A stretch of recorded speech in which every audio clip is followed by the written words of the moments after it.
வெல்லாததில்லை திருவள்ளுவன் வாய் விளைத்தவற்றுள் பொல்லாததில்லை குறைதீர்ந்த வாழ்வினிலே அழைத்துச் செல்லாததில்லை பொதுமறையான திருக்குறளில் இல்லாததில்லை இணையில்லை முப்பாளுக்கு இந்நிலத்தே.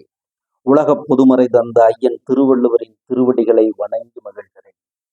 நான் எடுத்துக்கொண்ட திருக்குறள், குன்றேறி யானை போர் கண்டற்றால் தன் கைத்தொன்று உண்டாகச் செய்வான் வினை.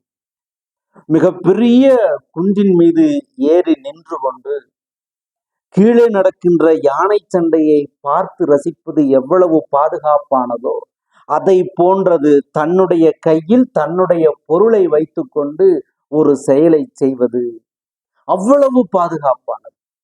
பாதுகாப்பாக ஒரு செயலை செய்கின்ற பொழுது அந்த செயல் நிறைவிற்கு பிறகு மன நிம்மதி ஏற்படும், குடும்பத்தில் மகிழ்ச்சி நிலவும், உற்றார் உறவினர்கள் எவருக்கும் ஒரு பாதிப்பு வராது.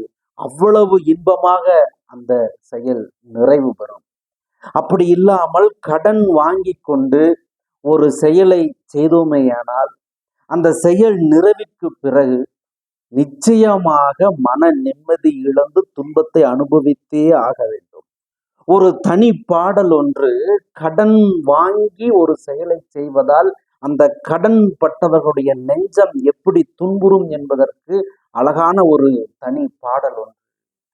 விடங்கொண்ட மீனை போலும் வெந்தலல் மெழுகு போலும் படங்கொண்ட பாந்தல் வாயில் பற்றிய தேரை போலும் திடங்கொண்ட ராமபாணம் செருக்களத்துற்ற போது கடன் கொண்டார் நெஞ்சம் போல் கலங்கினான் இலங்கை வேந்தன். அந்த தவறு செய்தவனுக்கு தண்டனை கிடைக்கின்ற காலம் வருகின்ற பொழுது அவனுடைய மனம் எப்படி துடிக்கும் என்பதற்கு 4 உவமைகளை இந்த பாடல் நமக்கு கற்றுத்தருகிறது. ஒன்று, விஷம் ஏறிய மீன் எப்படி துடிதுடித்து சாகுமோ, மெழுகில் நெருப்பு பற்ற வைத்தவுடன் மெழுகு எப்படி உருகி அழிந்து போகுமோ, விஷமேறிய பாம்பினுடைய வாயில் தேரை சிக்குகிற பொழுது அந்த தேரையினுடைய இறப்பிற்கு முன்பு அந்த தேரை எப்படி துடிதுடிக்குமோ, அதை போல கடன் பட்டவர்களுடைய மனம் துடிதுடிக்கும். அதை போல போர்க்களத்தில் ராமபாணம் வருகிற பொழுது ராவணனுடைய மனம் துடிதுடிக்கிறது என்று இந்த பாடல் சொல்லுகிறது. எப்படி தவறு செய்தவன் தண்டனையிலிருந்து தப்பிக்க முடியாதோ அதை போல கடன் பட்டவனும் துன்பத்திலிருந்து தப்பிக்கவே முடியாது என்பதை நுட்பமாக இந்த பாடல் நமக்கு உணர்த்துகிறது. இதைத்தான் ஐயன் வள்ளுவரும் பாதுகாப்பாக செயல் செய்யுங்கள். பாதுகாப்பாக எப்படி செயல் செய்ய முடியும்? கையிலே பொருளை வைத்து கொண்டு ஒரு செயல் செய்யுங்கள், அது உங்களுக்கு பாதுகாப்பானது. அந்த செயல் நிறைவில் உங்களுக்கு நிம்மதியும் ஒரு மகிழ்ச்சியும் ஒரு ஆனந்தமும் உங்களுக்கு கொடுக்கும் என்கிறார். ஒருபடி நாமக்கல் கவிஞர் அவர்கள் முன்னே சென்று இதற்கு இப்படி விளக்கம் எழுதுகிறார். குன்றின் மீது ஏறி நின்று கீழே இருக்கின்ற யானையோடு போரிட்டு அந்த யானையை வீழ்த்துவதை போன்றது கையிலே பொருளை வைத்து கொண்டு மிகப்பெரிய ஒரு செயலை எளிதாக செய்வது என்பது என்று நாமக்கல் கவிஞர் சொல்லுவார். எவ்வளவு பெரிய செயலாக இருந்தாலும் தன்னுடைய கையில் தன்னுடைய பொருள் இருக்கின்ற பொழுது அந்த செயலை எளிதாக செய்துவிட முடியும். அதே போல தேவனைய பாவாணர் அவர்கள் இந்த திருக்குறளுக்கு உரை எழுதுகிற பொழுது புறப்பொருள் வெண்பா மாலையை மேற்கோள் காட்டுவார்.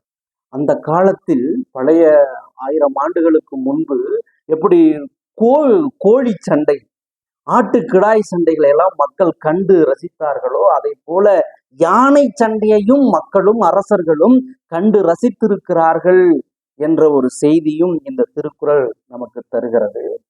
அதே போல இந்த திருக்குறள் பொருள் செயல் வகை என்ற அதிகாரத்தில் திருவள்ளுவர் வைத்திருக்கிறார். பொருள் செயல் வகை என்றால் பொருளை ஈட்டும் முறை. அப்போ உங்களுடைய பொருளை உயர்த்த வேண்டுமா, உங்களுடைய செல்வத்தை அதிகரிக்க வேண்டுமா, கடன் வாங்காமல் செயல் செய்யுங்கள். அப்ப கடன் வாங்காமல் செயல் செய்வது என்பது நம்முடைய செல்வத்தை பெருக்குவதற்கான வழிகளில் ஒன்று என்பதையும் இந்த திருக்குறள் நமக்கு கற்றுத்தருகிறது.